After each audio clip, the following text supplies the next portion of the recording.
ಈಗ ರೈತ ಮುಖಂಡರಾದ ನಾಗೇಶ್ ಕುಮಾರ್ ಅವರು ಮಾತನಾಡ್ತಾರೆ. ಇವರು ಸಹ ಚಿಕ್ಕಬೈರಮಂಗ್ಲದವರೇ. ಸರ್, ಈಗ ತಮಗೆ ಯಾವ್ಯಾವ 360 ಆಂಗಲಲ್ಲಿ ಯಾವ್ಯಾವ ರೀತಿ ರೈತರಿಗೆ ಸಮಸ್ಯೆ ಆಗುತ್ತೆ ಭೂಮಿ ಕಿತ್ಕೊಂಡ್ಬಿಟ್ರೆ? ಮೇಡಮ್, ಭೂಮಿ ಕಿತ್ಕೊಂಡ್ರೆ ಈಗಿನ ರೈತರುಗಳಿಗೆ ತುಂಬ ಜನಕ್ಕೆ ಒಂದು ತೊಂದರೆ ಆಗುತ್ತೆ. ಅಂದರೆ 4,000 ಜನ ಭೂಮಿ ಇಲ್ಲದವರೆ ಜೀವನ ಮಾಡ್ತಾಯಿದ್ದಾರೆ, ನೋಡಿದ್ದೀರಲ್ಲ. ಈಗ ಆ ಥರ ಜನ ಇದ್ದಾರೆ. ಹೈನುಗಾರಿಕೆ ಇದೆ, ರೇಷ್ಮೆ ಇದೆ, ಜೋಳ. ಈ ಡಿ ಸಿಗೆ ಏನು ಕಣ್ಕಾಣಲ್ವಾ? ಇಂಥ ಕೃಷಿ ಭೂಮಿ ಇದೆ, ನಾನು ರೈಟ್ ಫಿಕ್ಸ್ ಮಾಡಬೇಕು, ಪರಿಜ್ಞಾನನೇ ಇಲ್ಲ ಇವನಿಗೆ.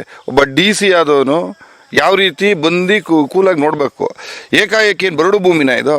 ಈ ಥರ ತೆಂಗಿನ ತೋಟ ಇದೆ, ಈ ಥರ ಅಡಿಕೆ ತೋಟ ಇದೆ. ಡಿ ಸಿಗೆ ಒಂದು ಚೂರು ಪರಿಜ್ಞಾನ ಇಲ್ಲ. ರಾಜಕೀಯದ ಏನು ಹೇಳ್ತಾರೆ ಅವರ ಗೊಂಬೆ ಆಟ ಆಡಿಕೊಂಡು ಈ ಡಿ ಸಿ ಕೆಲಸ ಮಾಡ್ತಾ ಇರ್ತಕ್ಕಂಥದ್ದು. ಏಕಾಏಕಿ ರೈತರುಗಳನ್ನೇನು ಮೀಟಿಂಗ್ ಕರೀಲಿಲ್ಲ. ಡಿ ಸಿದೇ ನೇರ ರೈತರನ್ನ ಒಂದು ಸಮಾಲೋಚನೆಗೆ ಮಾತಾಡಲಿಲ್ಲ. ನಮ್ಮ ಹತ್ರ ಏನು ಒಂದು ಋಣಕ್ಕೂ ಕರೆದಿಲ್ಲ. ಏನು ಈ ಡಿ ಕೆ ಶಿವಕುಮಾರ್ ಏನು ಹೇಳ್ತಾರೆ ಆ ಥರ ಕೈಗೊಂಬೆಯಾಗಿ ಆಟ ಆಡ್ತಾ ಇದ್ದಾರೆ. ಇದಕ್ಕೆಲ್ಲ ನಾವು ಬೊಗ್ಗೋರಲ್ಲ.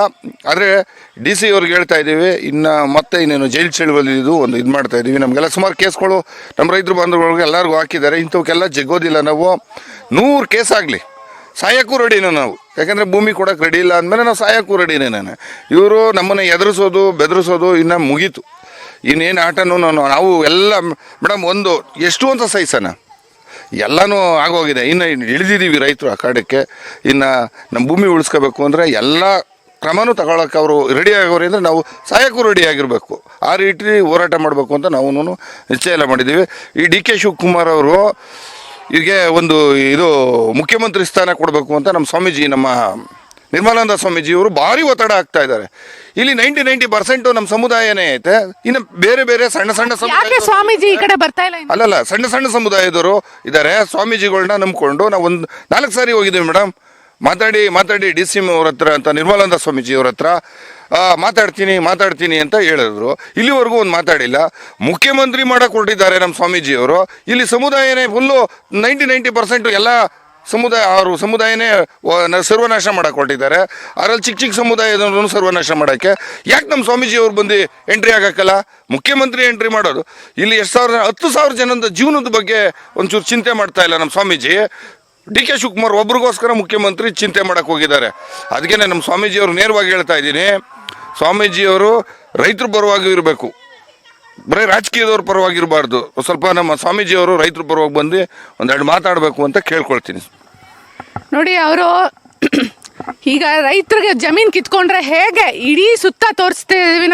ನಮ್ಮ ಕ್ಯಾಮ್ರಾದಲ್ಲಿ ಕಾಣ್ತಾ ಇದೆ ಎಷ್ಟು ಹಸಿರು ಭೂಮಿ. ಇನ್ನೂ ಈಗಾಗಲೇ ಮಳೆಗಾಲ ಆಗಿದ್ರು ನೀರು ಪಸ್ಮಿ ಆಗಿದೆ. ಇಲ್ಲಿ ನೋಡ್ತಾ ಇದ್ದೀರಾ ನೀವು, ಅಲ್ಲಿ ನೀರು ನಿಂತಿದೆ, ಅಲ್ಲಿ ಬೆಳೆದು ನಿಂತಿರೋ ಜೋಳ ಇದೆ. ಅಂದರೆ ಅಕ್ಷರಶಃ ಡಿ ಸಿ ಸಂವಿಧಾನದ ಅಡಿಯಲ್ಲಿ ಕೆಲಸ ಮಾಡ್ತಾ ಇಲ್ಲ. ಡಿ ಸಿ ಅವರು ಇಲ್ಲಿ ರಾಮನಗರ ಡಿ ಸಿ, ಇವರು ನಾವು ರಾಮನಗರ ಅಂತಾನೆ ಕರಿತೀನಿ. ಯಾಕಂದ್ರೆ ಬೆಂಗಳೂರಿನ ಹೆಸರು ಹಾಕ್ಬಿಟ್ಟು ಇದನ್ನ ವ್ಯಾಲ್ಯೂ ಅಡಿಷನ್ ಮಾಡ್ಕೊಂಡು ಈಗ ಭೂಮಿ ಕಿತ್ಕೊಳ್ಳೋಕೆ ಹೊರಟಿದ್ದಾರೆ ಡಿ ಕೆ ಶಿವಕುಮಾರ್. ಈ ರಾಮನಗರ ಡಿ ಸಿ ಹೇಳಿದ್ದ ಯಾರು ಡಿ ಕೆ ಶಿವಕುಮಾರ್ ಏನು ವಾರ್ನ್ ಮಾಡ್ತಾರೋ ಆ ರೀತಿ ನಡ್ಕೊಳ್ತಾ ಇದ್ದಾರೆ. ಅವರು ಸಂವಿಧಾನದ ಅಡಿ ಕೆಲಸ ಮಾಡ್ತಾ ಇಲ್ಲ. ಅಂದ್ರೆ ಇದು ಕಾನೂನು ಬಾಹಿರ. ಹೇಗೆ ನಾವು ಕೇಂದ್ರ ಸರ್ಕಾರ ಸಂವಿಧಾನದ ಅಡಿ ಕೆಲಸ ಮಾಡ್ತಿಲ್ಲ ಅಂತ ಹೇಳ್ತೀವಲ್ಲ, ಅದೇ ರೀತಿ ಡಿ ಕೆ ಶಿವಕುಮಾರ್ ಕೆಲಸ ಮಾಡ್ತಾ ಇದ್ದಾರೆ. ಆ ರೀತಿ ಡಿ ಸಿನೂ ಅದೇ ರೀತಿ ಕೆಲಸ ಮಾಡ್ತಿದ್ದಾರೆ. ಇವತ್ತು ನೀವು ಬಚಾವಾಗಬಹುದು, ಆದ್ರೆ ಸರ್ಕಾರ ಬದಲಾಗುತ್ತೆ. ಡಿ ಕೆ ಶಿವಕುಮಾರ್ ಇದೇ ರೀತಿ ನೀವು ಕಳೆದ ಚುನಾವಣೆಯಲ್ಲಿ ಅಧಿಕಾರಿಗಳಿಗೆ ಹೇಳ್ತಾ ಇದ್ರಿ. ಇವತ್ತು ಡಿ ಸಿ ನೀವು ಹೇಳ್ದಂಗೆ ಕೇಳಿದ್ರು. ಡಿ ಸಿಗೆ ಇನ್ನೂ ಲಾಂಗ್ ಟೈಮ್ ಸರ್ವಿಸ್ ಇದೆ. ಒಂದಲ್ಲ ಒಂದ್ ದಿವಸ ಅವರು ಸಿಕ್ಕಾಕೊಳ್ತಾರೆ. ನಮ್ಮಂತ ಜರ್ನಲಿಸ್ಟ್ ಎಲ್ಲ ರೆಕಾರ್ಡ್ ಮಾಡಿ ಇಡ್ತಾ ಇದೀವಿ ಡಿ ಸಿ ಹಣೆ ಬರ ಏನು ಅಂತ ಹೇಳಿ. ಅದಕ್ಕೆ ನೀವು ಕುಮ್ಮಕ್ ಕೊಟ್ಟಿರುವಂತ ನೀವು ಸಿಕ್ಕಾಕೊಳ್ತೀರಾ. ನೀವು ಡಿ ಸಿ ಎಂ ಆಗಿ ಇಷ್ಟೊಂದು ಗೋಳಿಕೋತಿದ್ದೀರಲ್ಲ ಜನರನ್ನ, ಇನ್ನು ಸಿ ಎಂ ಆದ್ರೆ ಕತೆ ಏನು ಅಂತ ಹೇಳಿ ಎದುರ್ಕೋತಾ ಇದಾರೆ ಜನ. ಸಿ ಎಂ ಆಗ್ಲಿ ಅಂತ ಓಟ್ ಹಾಕಿದ ಮೇಡಮ್, ಈ ತರ ಕತ್ ಕುಯ್ತಾರೆ ಅಂತ ಗೊತ್ತಿಲ್ಲ ಮೇಡಮ್. ಅಂದ್ರೆ ಡಿ ಕೆ ಶಿವಕುಮಾರ್ ನೀವು ನಂಬಿಸಿ ಕತ್ತು ಕುಯ್ತಿದ್ದೀರಾ, ಬೆನ್ನಿಗೆ ಚೂರಿ ಹಾಕ್ತಾ ಇದ್ದೀರಾ ಅಂತ ಹೇಳಿ ಪದಗಳನ್ನ ರೈತರು ಹೇಳ್ತಾ ಇದ್ದಾರೆ. ನೀವು ಅಲ್ಲಿ ಎಲ್ಲೋ ಒಂದೆರಡು ಮಾಧ್ಯಮಗಳಿಗೆ ಏನ್ರಿ ಹಂಗೆ ಹಿಂಗೆ ಅಂತ ಹೇಳಿ ತೋಳೇರಿಸಿ ಮಾತಾಡೋದಲ್ಲ. ಬನ್ನಿ ರೈತರ ಎದುರಿಗೆ ಕೂತ್ಕೊಂಡು ಮಾತಾಡಿ. ಎಲ್ಲ ಮಾಧ್ಯಮದವ್ರನ್ನ ಕರೆಸಿ ಎಲ್ಲರೂ ಅಲ್ಲಿ ಆನ್ ರೆಕಾರ್ಡ್ ಬರುತ್ತೆ, ರೈತರೇನು ಹೇಳ್ತಾರೆ ನೀವೇನು ಹೇಳ್ತೀರಾ ಅಂತ ಹೇಳಿ. ತೆರೆಮರೆ ಆಟವನ್ನ ಬಿಡಿ. ನೀವು ಡೈರೆಕ್ಟರ್ ಅಲ್ಲ, ನೀವು ಜನಪ್ರತಿನಿಧಿ. ಡೈರೆಕ್ಟ್ ಜನರೆದುರಿಗೆ ಬಂದು ಮಾತನಾಡಿ ಅವರ ಅಹವಾಲುಗಳನ್ನ ಸ್ವೀಕರಿಸ್ತಾ ಇದ್ದಲ್ಲೇ ನೀವು ಅಂಬೇಡ್ಕರ್ ಸಂವಿಧಾನಕ್ಕೆ ಅವಮಾನ ಮಾಡ್ತಿದ್ದೀರಾ ಅಂತ ಅರ್ಥ. ಅಂಬೇಡ್ಕರ್ಗೆ ಜೈವಾಗಬೇಕು ಅಂದ್ರೆ DK ಶಿವಕುಮಾರ್ ಈ ಸರ್ವಾಧಿಕಾರಿ ಧೋರಣೆಯನ್ನ ಬಿಡಬೇಕು ಅನ್ನೋದು ಈ ಗ್ರಾಮದ ಜನರ ಒಕ್ಕಲಿನ ಒತ್ತಾಯ.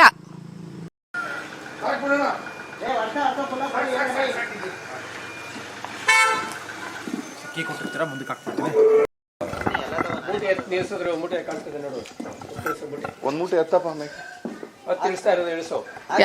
ವೀಕ್ಷಕರೇ, ಈ ಚಿಕ್ಕಬೈರಮಂಗಲದಲ್ಲಿ ನೀವು ನೋಡ್ತಾ ಇದ್ದೀರಾ, ಅಲ್ಲಿ ಹಾಲು ಉತ್ಪಾದಕರ ಸಂಘ ಅಂತ ಹೇಳಿ ಅಲ್ಲಿ ಇದೆ. 2005 ಇದು ಸ್ಥಾಪನೆ ಆಗಿದೆ. ಏನು ಇವತ್ತು ಭೂಮಿಯನ್ನು ವಶಪಡಿಸ್ಕೊಳ್ಳೋಕೆ ಹೋಗಿರುವಂತಹ DC ಅಥವಾ DK ಶಿವಕುಮಾರ್ ಹೇಳೋದು ಇದು ಇಲ್ಲಿ ಯಾರು ರೈತರೇ ಇಲ್ಲ ಅಂತ ಹೇಳಿ. 2005 ರೈತರಿಲ್ಲ ಅಂದ್ರೆ ಹೇಗೆ ಇದು ಹಾಲು ಉತ್ಪಾದಕರ ಸಂಘವನ್ನು ಮಾಡ್ತಾರೆ ಅಂತ ಹೇಳಿ ಅವ್ರನ್ನ ನಾನು ಪ್ರಶ್ನೆ ಮಾಡ್ತಾ ಇದ್ದೀನಿ. ಜೊತೆಗೆ ಇಲ್ಲಿ ನೋಡಿ, ಇಲ್ಲಿ ಒಂದು ವೆಹಿಕಲ್ ಅಲ್ಲಿ ಬಂದಿದೆ ಎಲ್ಲ ಫೀಡ್ಸ್ ಹಸುಗಳಿಗೆ ಏನೇನು ದಿನ ಏನು ಕೊಡಬೇಕು ಅದಕ್ಕೆ ಮೇವು. ಆ ಮೇವನ್ನ ಆಯಾ ಅವ್ರ ಮನೆಗಳ ಹತ್ರನೇ ತಂದು ಹಾಕುವಂತಹ ವ್ಯವಸ್ಥೆನೂ ಸಹ ಇಲ್ಲಿನ ರೈತರು ಮಾಡ್ಕೊಂಡಿದ್ದಾರೆ. ಮಾತಾಡ್ಸೋಣ ಸರ್, ಇಲ್ಲಿ ದಿನ ಬರ್ತದ? ಮೇಡಮ್ ಡೈಲಿ ಗಾಡಿ ಬರುತ್ತೆ. ನಮಗೆ ಏನು ಬೇಕು, ಹಿಂಡಿ ಬೇಕಾ ಹಿಂಡಿ, ಬೂಸ ಇದೆ, ಚಕ್ಕೆ ಒಟ್ಟಿದೆ, ಜೋಳ ನುಚ್ಚಿದೆ, ಈ ಥರ ಎಲ್ಲ ಬರ್ತಾ ಇರ್ತದೆ. ಯಾರಿಗೆ ಬೇಕೋ ಆ ರೈತರುಗಳು ಮನೆ ಹತ್ರನೇ ಇಳಿಸ್ಕೊಳ್ತಾರೆ. ಈ ನಾವು ಅಷ್ಟೊಂದು ಜನ ಇದ್ದಾರೆ ಇಲ್ಲಿ ಹಸು ಕಟ್ಟಿರೋರು. ಹೌದು ಮೇಡಮ್, ನಮ್ಮ ಇರೋದೇ 30 ಮನೆ ಮೇಡಮ್. 30 ಮನೆಗೆ ಒಂದು ಡೈರಿ ಇದೆ ನಮಗೆ. ನಮ್ಮ ಊರಿಂದನೂ ಸುಮಾರು ಹಾಲು ಹೋಗುತ್ತೆ. ಯಾವ ಎಲ್ಲ ಗ್ರಾಮದಲ್ಲೂ ಹಾಲು ಹೆಚ್ಚಿಗೆ ಇದೆ, ಹಾಲು ಹೆವಿ ಇದೆ ಮೇಡಮ್. ಇಲ್ಲಿ ಯಾರೋ ಕೆಲವ್ರು ಕಟ್ಟಿದ್ರೆ ಅವರೇ ಹೋಗಿ ತಗೊಂಡ್ಬರ್ಬೇಕಾಗುತ್ತೆ ಫೀಡ್ಸ್, ಇಲ್ಲೇ ತಂದು ಹಾಕ್ತಾರೆ. ಇಂದು ಒಂದು ಮಹಿಳೆ ಕೂಡ, ವಿಧವೆಯರು ಕೂಡ ಪಾಪ ಮನೇಲಿ ಗಂಡಸರಿಲ್ಲ ಅಂದ್ರೂ ಕೂಡ ಏನು ತೊಂದರೆ ಇಲ್ಲ. ಅವರೇ ಮೂಟೆಗಳನ್ನ ಮನೆಗಳಿಗೆ ಹಾಕೊಡ್ತಾರೆ. 2 ವರ್ಷ ಜೀವನ ಮಾಡ್ಕೊಂಡು ಜೀವನ ಮಾಡ್ತಾ ಇರ್ತಾರೆ. ನೋಡಿ ಎಷ್ಟು ಸುಂದರವಾದ ಜೀವನ ಇವ್ರದ್ದು. ಬೆಂಗಳೂರಿನಲ್ಲಿ ಆ ಸ್ಲಮ್ ಅಲ್ಲಿ ಕೊಚ್ಚೆಯಲ್ಲಿ ಬದುಕೋಕೆ ಇವ್ರನ್ನ ತಳ್ಳೋಕೆ ಪ್ರಯತ್ನ ಮಾಡ್ತಾ ಇದ್ದೀರಾ. ನೋಡಿ, ಇವರು ಮನೆಯಲ್ಲಿ ಒಂಟಿ ಮಹಿಳೆನೂ ಸಹ ಇಲ್ಲಿ ಫೀಡ್ಸು ಎಲ್ಲ ಬರುತ್ತೆ. ಹಸು ಹಾಲು ಹಾಕಿ ಇಲ್ಲಿ ಸಂಘಕ್ಕೆ ಹಾಲು ಹಾಕಿ ಅವಳ ಜೀವನನ ಅವಳು ಕಟ್ಕೋಬಹುದು. ಅಂತ ಅವ್ರ ಜೀವನವನ್ನ ನೀವು ಕಿತ್ಕೊಳ್ಳೋಕೆ ಹೊರಟಿದ್ದೀರಾ, ಇದು ನ್ಯಾಯವೇ?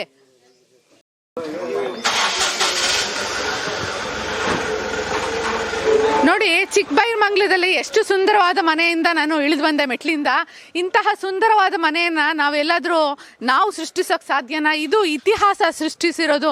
ಇಂಥ ಇತಿಹಾಸವನ್ನ ಸೃಷ್ಟಿಸಲಾಗದೇ ಇರೋಂತಹ DK ಶಿವಕುಮಾರ್ ಇತಿಹಾಸವನ್ನ ಅಳಿಸ್ಲಕ್ಕೆ ಹೊರಟಿದ್ದಾರೆ.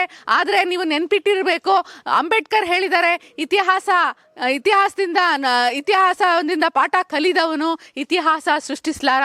ನೀವು ಯಾವ ಇತಿಹಾಸ ಸೃಷ್ಟಿಸ್ಕೊಂಡಿದ್ದೀರಾ ಅಂದ್ರೆ ಕರಾಳ ವ್ಯಕ್ತಿ, ಜನರ ಬದುಕನ್ನು ಕಿತ್ಕೊಳ್ಳುವಂತ ವ್ಯಕ್ತಿ ಅಂತ ಸೃಷ್ಟಿಸ್ಕೊಂಡಿದ್ದೀರಾ. ಇದು ನಿಮ್ಮ ರಾಜಕೀಯ ಜೀವನಕ್ಕೆ ಕುತ್ತು.